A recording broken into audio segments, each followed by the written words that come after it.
Hello everyone! Today we're talking about one common mistake we see people do when they're connected in close position. We're going to share our tips for how to fix this mistake, and this is also something that just helped us connect better on the dance floor, so we hope that these tips help you too. We're also adding an exercise at the end that hopefully will help you establish a better connection next time you go on the dance floor.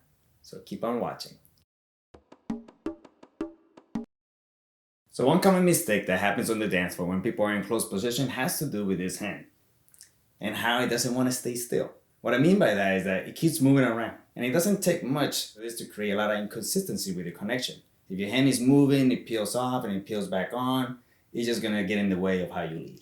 Yeah, and connection is so important. That's why this mistake is something that you definitely want to try and fix, because this is how we communicate with each other on the dance floor. It's how I understand what does he want to lead me into next. This usually happens because we tend to ignore what we don't see. This is what I mean by that. So we're in close position, and because this hand is back here, we simply ignore it, and we pay more attention to the hand that's connected with the other hand. But what's important to know about close position is that this hand is the one usually doing most of the work. Another thing that could be happening is that we as the follows, we might not be giving him anything to grip onto.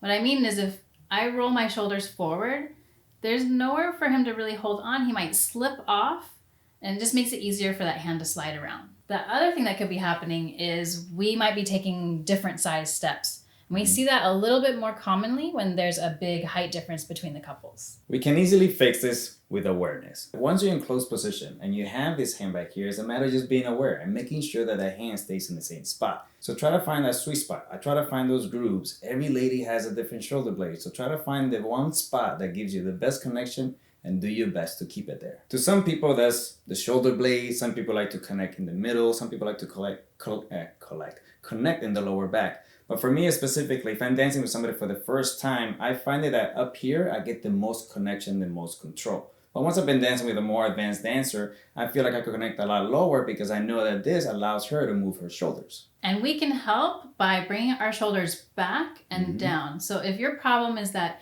you give your shoulder or you slump your shoulders, again, remember, shoulders back, down, good posture, and that's going to help him find those grips to hang on and stay in one spot. Keep in mind, ladies, that it doesn't take a lot of slouch. I know Erica right now is slouching a lot, but it takes only a little bit to create just a smooth surface for me to slip off. So avoid any slouchiness at all. And then the last thing is, if your issue is that you're taking different size steps than your partner, then you want to look at, okay, whoever's taller, they can take smaller steps to accommodate the shorter person. And in general, both of us want to take smaller steps because we are in close position anyway, so it's better to take smaller steps. So here's a simple exercise to help improve your close position connection. So we assume the position. Now remember that we need 3 points of contact. I need my hand on her shoulder blade, but remember it could be here or here, but for now let's put it here. We have her arm laying on top of my arm, okay, but she's not resting her weight. She's just placing it, I will say a few ounces of weight of her arm on my arm. And lastly is her hand. And you can place your hand either on top here or behind, wherever you feel comfortable. Just again, same thing as Juan just said, I'm not resting my whole arm on top of his arm. I'm just connecting with him without putting my full weight on him. And then back here, remember, shoulders back and down, good posture, stand up straight. Okay, so once you've established your connection here, make sure that you also look at each other, because that's gonna be really important for this drill.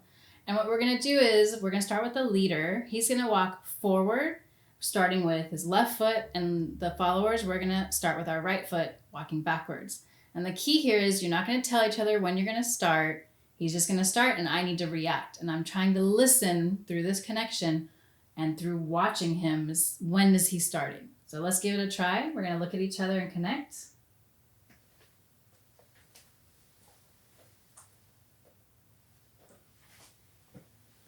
And the goal is to do that. How do you maintain your connection as you walk in all opposite directions? One of you needs to be in charge and you change direction as you like. But if you notice as you're doing this, things like this is happening, then that's the thing that we're talking about here. How to get rid of all those things. And if you could do this while one of you is changing directions at all times, you're really gonna help. You're gonna have to really pay more attention and awareness to that arm and that connection. It brings my attention to my frame here. It also brings my attention to listening through here. You'll understand once you actually connect with your partner how this feels, because I'm taking my step, I'm landing my foot at the same time that he lands his foot. There's no music, we're not counting. So how are we doing that? I'm literally doing that just only through this connection. And that's something that we just need to practice. Generally, if you don't take the same step at the same time, it's what creates those disconnections. Exactly. So this drill is for that. How can you maximize that without telling each other? If you're looking for other ways to maximize this drill, you could tell the person who's listening to close their eyes. And what is to try that? For example,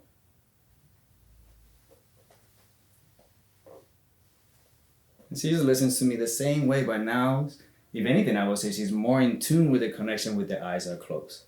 I just suggest you don't do this with both of your eyes closed. Right. And then the other thing too here is you're not trying to trick your partner. So whoever's leading, it's not like you're trying to fake them out or get them to do it wrong. You're trying to communicate with each other. So look at it with that intention. Okay, how does it feel? I'm not trying to just like juke them out, fake them out.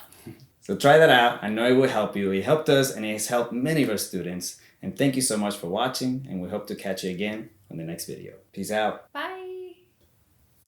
And My little monkey. feel better? Yes. That is this.